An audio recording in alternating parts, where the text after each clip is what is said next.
Okay, I'm going to talk very, very briefly about floating point support on ARM, except that I'm not quite talking about that. We're going to be ARM hard FP support, or perhaps better, hard FP support in Fedora ARM. So that's what we'll go with. Two quick facts about ARM that inform what I'm talking about here. First off, moving FPU register content into CPU registers can incur a 20-cycle stall, so that's fairly expensive. The other problem is that not all ARM CPUs have floating point units, so this leads to an interesting dilemma.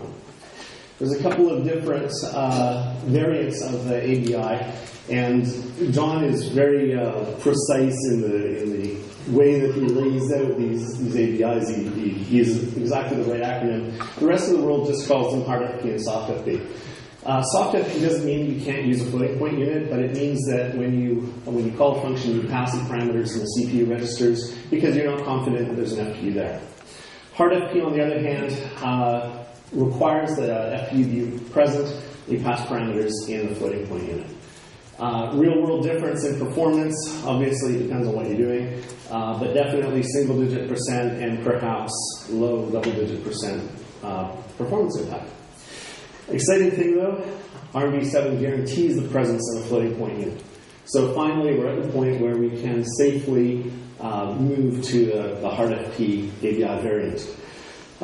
In the Fedora context, and I'm coming at this from the Fedora ARM context, in the Fedora context, Fedora 15 seems to be a really good point to do the switch because we have the compiler support, we've got the languages and so forth that are going to work well with this. You cannot mix and match. Because the way that these two ABI variants work, you can't have libraries that are one and executables calling those libraries that are another, and vice versa. You basically got to go all one way or all the other way. However, you can run both under the same kernel. It's not kernel interfaces that we're affecting here, it's the ABI. So, our goal in Fedora ARM is to get up a Koji builder so we can build our RPMs. That involves a bunch of other pieces of the stack. So to get Koji running, we need mock, which is our change root build system, and to get that going, we need, in the sort of core of that, the RPM build piece.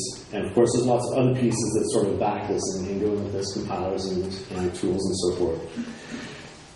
Our goal here is, this again is for the F15 build, which we are about to head into. The thing to bear in mind is that this isn't the last port ever. We're going to encounter other ports, and we thought, let's try and do this in a way that will make the next task a little bit easier.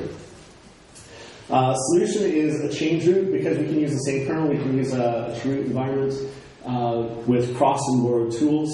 DJ from Red Hat in their, I only know his he's DJ Delory. DJ Delory. Is he David? No, his legal name is DJ. Legal name is DJ. No wonder I don't know what DJ stands for. It's his legal name. Okay, I feel much better now. He's put together a primitive tool chain with some cross tools, I think a few borrowed tools, and I think Dennis Gilmore was working with him on a bit of that.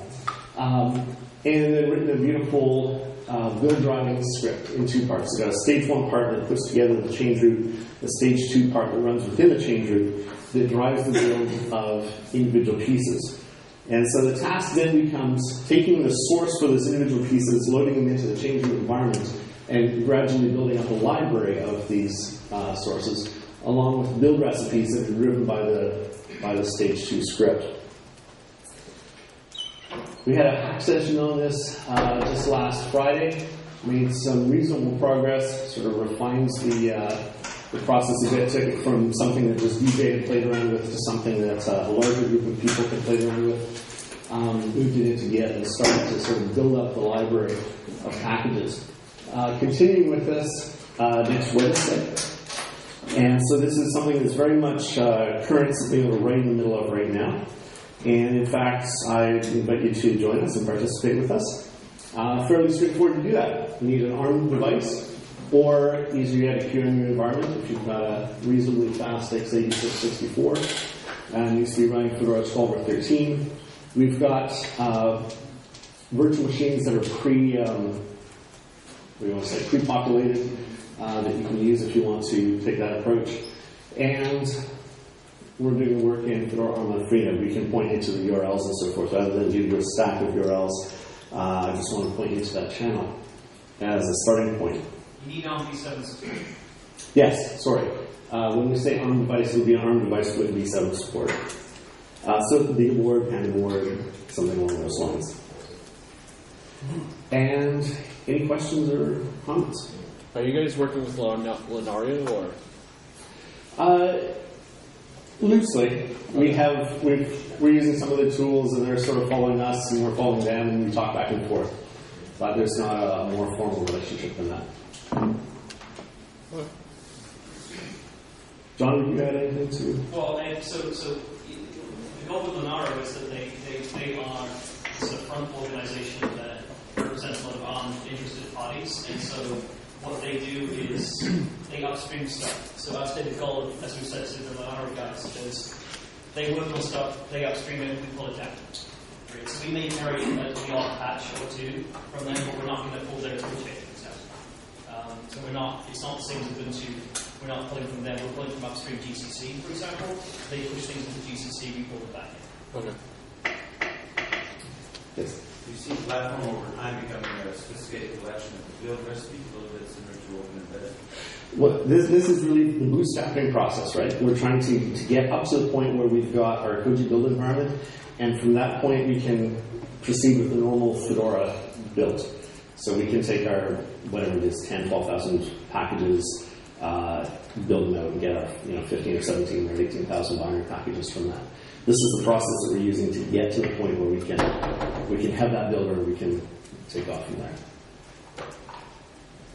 The build recipes, though, should be reusable. So once we've gone through this, the process of building up for another architecture bumper at a different architecture should be simple.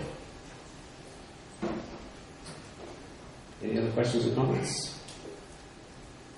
All right, thank you very much.